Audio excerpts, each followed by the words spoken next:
Quanto tempo faz que você tá com esse seu método, com essa sua aplicação diferente? Então, demorei para criar ela aí, são 17 anos, né? Então, que eu venho estudando.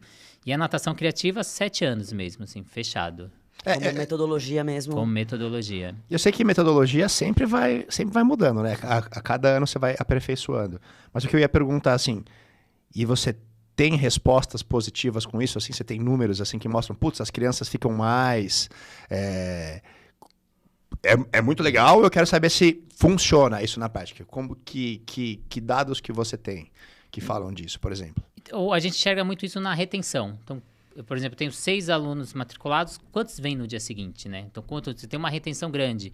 Quando o dia que tá frio, férias. Então, teve uma época que a gente teve brigas com os pais, por exemplo. Eu trabalhava num clube e lá a gente criou a aula historiada porque chegava no mês de férias escolares, as crianças sumiam. Era clube, não tem que pagar mensalidade, então, não tem que pagar a matrícula, desculpa, ele só paga a mensalidade. Então chegava novembro, dezembro, a criança não vinha, não tinha que pagar a natação e voltava só em fevereiro. E os professores ficavam de braço cruzado. Aí a coordenação colocou um desafio pra gente que a gente tinha que reter a criança aí na época. E a gente resolveu fazer uma aula historiada. O que seria essa aula historiada? A criança vem um dia, a gente conta uma história. E essa história não termina naquela aula. Continua nas próximas aulas. Então a criança fica curiosa para saber o que vai acontecer. Que nem o primeiro ano foi o pirata. Elas tinham que achar o tesouro. Então, o primeiro dia elas acham um pedaço de um mapa. Elas querem achar o restante. Não, na próxima aula a gente vai achar. A criança ficava pilhada. E a criança chegava no segundo dia. Então, aí depois do terceiro, completou o mapa, agora a gente tem que achar o tesouro. E a gente ficava, até quando a gente propôs isso para a coordenação, a gente propôs 1 mês de aula. A coordenação falou, não, vocês estão doidos, vocês vão ficar 1 mês aqui fantasiado, brincando, né? Como o pai vai enxergar isso? Então, a gente vai informar tudo, eu dou 1 semana para vocês. Aí a gente foi para a primeira semana. Foi lá, pilhou as crianças, loucura, loucura. Fazia as crianças correr pelo clube, pegar, achar, trazer, traz a coisa vermelha, traz não sei o quê. Acabou aí, a coordenação chegou no final da semana, não, foi um sucesso, vocês têm que continuar a semana que vem. Fomos para a segunda semana. Vai, acabou a segunda semana? Não, vocês vão continuar para a terceira. Só que a gente não tinha mais história, porque a gente tinha montado para 1 semana. Aí foi salva-vidas, ajuda a gente, pai, mãe, porque eles compraram a ideia. A gente acabava o período, assim, acabava o período da manhã, a gente começava a conversar. E chega uma hora que você não tem mais criatividade, né? Porque a criatividade não sai assim na hora que você quer. Você não é a hora que mais... elaborar uma coisa...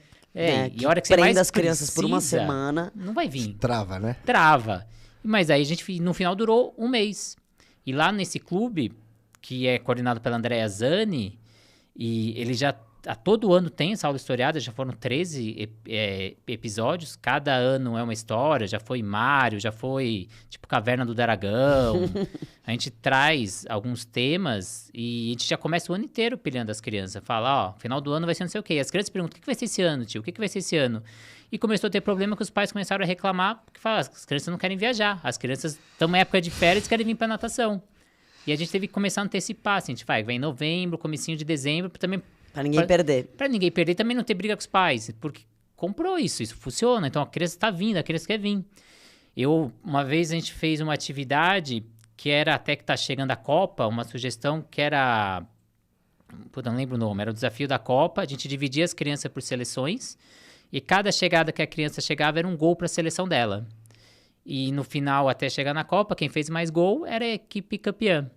E a gente fez atividade, uma vez eu fui dar um curso até na Bodytech aqui do Eldorado, e lancei, não era o tema do curso, eu só citei bem rápido, um dia eu fiz essa atividade, não sei o quê, e na semana seguinte o coordenador que me contratou da empresa, ele me ligou, falou, tem um cara que está fazendo uma sua atividade... E ele me mandou a foto. Falei, nossa, que legal. Então fala pra ele que eu vou lá prestigiar, né? Pô, o cara fez, vou prestigiar. Eu fui aqui no Shopping Eldorado, do lado da minha casa. Falei, deve ser a academia aqui da região. Ele me mandou, era em Mogi das Cruzes. Puta. Atravessei, fui lá. Falei, vou ir, tenho que ir. Fui lá, cheguei no último dia. E comecei a pegar depoimento dos pais. Aí uma mãe falando que o filho dela tava com febre, doente naquele dia, mas ele falou que não podia faltar na natação. Porque se ele faltasse, não ia computar os gols dele. E a seleção dele não ia ganhar. Que ele teve que vir. Então, imagina, com febre, fazer natação, quando ele está na piscina, nadando. Então, o quanto funciona, né? Ele entrar nessa imaginação, desse mundo lúdico, do jogo. Quem não gosta disso, né? Então, trazer isso para a borda da piscina. E é isso que você vê. Eu não tenho dados, né? Pelo que você perguntou. Mas a gente tem a vivência. Sim.